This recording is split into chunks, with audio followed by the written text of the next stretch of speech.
Prezado povo de Deus, você que está aqui no santuário, você que nos acompanha pela televisão, o que nós esperamos de Jesus Cristo? Quem é Jesus Cristo para nós? Podem ser perguntas simples, mas muito complexas.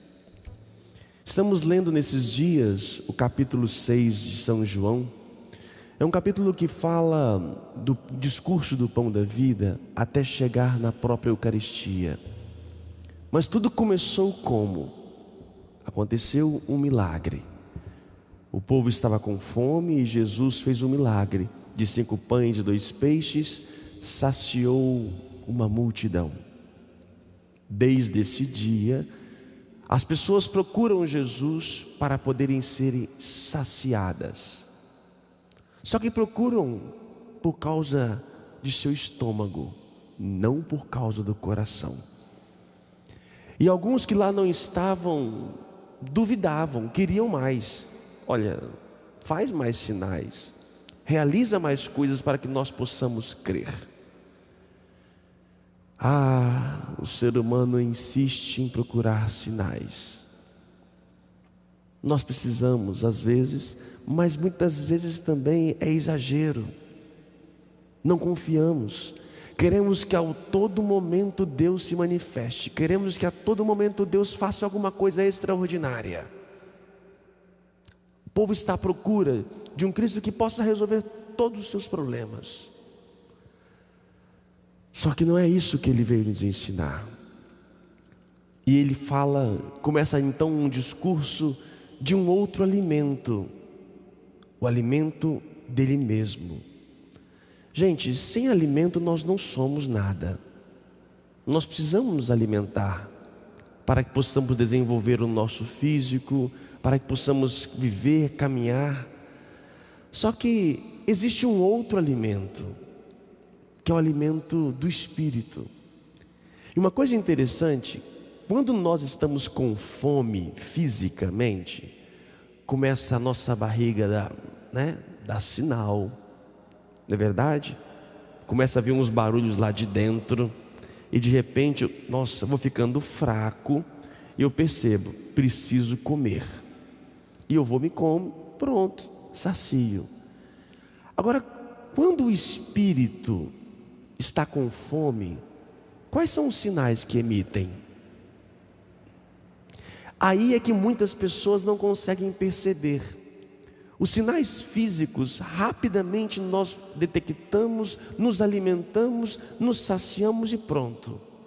Talvez daqui a 3, 4 horas, 5 horas, estamos com fome de novo e comemos.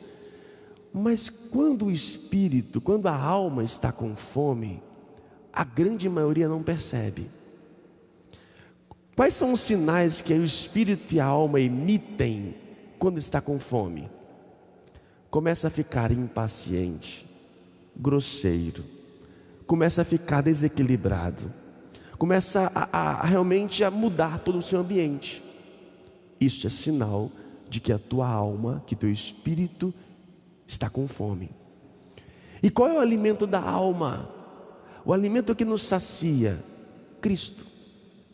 Assim como o alimento físico, por exemplo, se eu pegar qualquer comida ali, vai me alimentar, mas nem toda comida que eu como, ela é sadia para mim, não é verdade? Tem certos alimentos que podem realmente nos encher, mas não nos dão uma qualidade de vida. Assim também no espírito e na alma, existe um alimento superior que sacia a nossa alma. Tem alimentos que enchem a nossa alma, mas não sacia.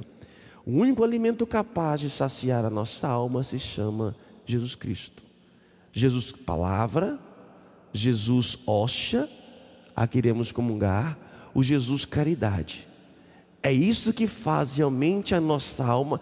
E aí você percebe, quando você se alimenta de Deus, você fica tranquilo, paciente, sereno, amoroso. Quem não se alimenta de Deus vai se tornando cada vez mais impaciente. E eu tenho que ter essa certeza. de que Ele realmente é o meu alimento. Enquanto eu não experimentar esse alimento, eu vou me contentar com pouco. Enquanto eu não comer aquela comida maravilhosa, vamos dizer, na minha cabeça agora vem o que? Não sei, não tomei café da manhã, vamos imaginar aqui um grande alimento. Talvez vamos para a hora do almoço, né? Uma bacalhada. Eu que sou, palavra do Espírito Santo, uma moqueca capixaba, não sei se já comeram, que é maravilhosa. Enquanto eu não comer uma moqueca capixaba e só como sanduíche, eu vou me saciar com sanduíche e vou desejar sanduíche. Agora, a partir do momento que eu experimento uma moqueca, e se eu puder comer, eu vou comer sempre, eu vou desejá-la. Enquanto eu não conhecer esse alimento superior, que mais que a moqueca é o próprio Cristo, enquanto eu não me alimentar dele, eu não vou querer, não vou desejá-lo, e vou me contentar com o alimento pequeno. O nosso papel é fazer com que as pessoas conheçam o alimento verdadeiro. E o maior sinal que Deus nos dá, meus irmãos, é a Eucaristia. Quer ver um milagre todo dia? Vem para a igreja, assista a missa. Aqui está o maior sinal, o maior alimento que um ser humano, que nós cristãos católicos temos, maior graça, é aqui. Muitos nos pedem oração, né? Põe a mão aqui. Já pensou se o Papa Francisco estivesse aqui e pusesse a mão na sua cabeça para orar? O que você faria? Seria ótimo? Seria? Melhor do que isso é a Eucaristia na tua boca.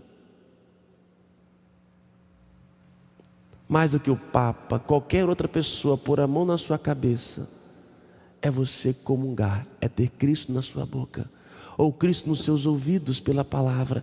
Isso nos sacia, nos alimenta. Este é o grande milagre, e que devemos acreditar realmente, que Ele está vivo, que Ele é o Senhor. Assim como vimos na leitura primeira, Estevão, né? Estevão, o primeiro mártir da igreja, primeiro mártir, né, como diácono que morreu pela igreja e pela fé. E olha que bonito o testemunho da morte de Estevão. As pessoas odiavam o que Estevão dizia, e ele falava de quê? De Jesus Cristo, anunciava o Cristo. Estevão morreu apedrejado. Ele morreu por aquilo que ele acreditava. E a gente, por muito pouco, nós perdemos a nossa fé. Surgiu uma doença, surgiu uma coisa, nós já colocamos a fé em xeque e colocamos Deus contra a parede. Onde estás? E queremos que Ele resolva tudo. Meus irmãos, Deus faz milagres e sinais, mas o maior é a sua presença em nosso meio, é o nosso alimento em nosso meio. Nos alimenta para quê? Para que nós tenhamos condições de viver e carregar as nossas cruzes. Eu creio nisso. E hoje, por fim, para finalizar, hoje celebramos um grande homem, Santo Atanásio. Atanásio é do século IV. É graças a Atanásio que passou um momento muito difícil na história da igreja. Muitos, inclusive bispos, padres, no tempo de Atanásio, no século IV, começavam a duvidar da divindade de Jesus Cristo. Era o tempo da igreja que estava formando seus dogmas. Bispos, padres, diáconos e tantos outros, um povo imenso, começou a ir por um caminho de uma heresia que foi condenada, o arianismo. O que pregava? Era um padre, Ário, um padre. Ele pregava o seguinte, que Jesus era uma criatura de Deus. Ele não era Deus como o próprio Deus é. E muitos começavam a acreditar, bispos, padres. Sabe como é que Ário difundia a sua crença? Não tinha televisão naquela época, não tinha rede social. Sabe como ele fazia? Ele escrevia músicas, compunha músicas. Ele era muito carismático, ele tinha uma oratória fantástica. Ele colocava músicas para o povo, e o povo cantava as músicas bonitas, sem saber que estava cantando heresia, diminuindo a divindade de Deus, de Jesus Cristo. Os bispos então se reuniram, outros, e foi graças a Atanásio que defendeu o que nós temos hoje, o credo. O credo que nós professamos todo domingo tem ali a sua origem também em Atanásio. E ele defendeu: não, Jesus Cristo é Deus. Jesus Cristo é Deus como o Pai. Ele é realmente divino e é Deus que se fez carne em Jesus aqui na terra. Atanásio sofreu muito, foi exilado, perseguido, porque defendia. A igreja foi dividida por causa disto. E ainda hoje muitos se dividem por causa disto. Não acreditam quem é esse Jesus Cristo e põem em dúvida. Muitos são aqueles que procuram Jesus simplesmente para o seu bel prazer, para as suas curas e milagres. Deus é muito mais do que uma cura e um milagre. Deus é alimento. Eu posso até receber um milagre, mas se não tiver alimento, vou morrer de inanição, vou morrer de fome. O que adianta ter a cura física se não posso permanecer em pé? Adão e Eva foram expulsos do paraíso por quê? Porque tinha câncer? Por que Adão e Eva foram expulsos do paraíso? Pelo pecado, pela desobediência. E Jesus veio para quê? Para realmente nos alimentar, nos fazer voltar ao paraíso. Que possamos professar e crer que realmente Ele está vivo e que vamos alimentá-lo dele agora. Você pela televisão poderá não recebê-lo, mas nos ouve a palavra, e para nós é alimento para nossa família e cura de nosso coração e nosso espírito. Louvado seja o nosso Senhor Jesus Cristo. Para sempre seja louvado.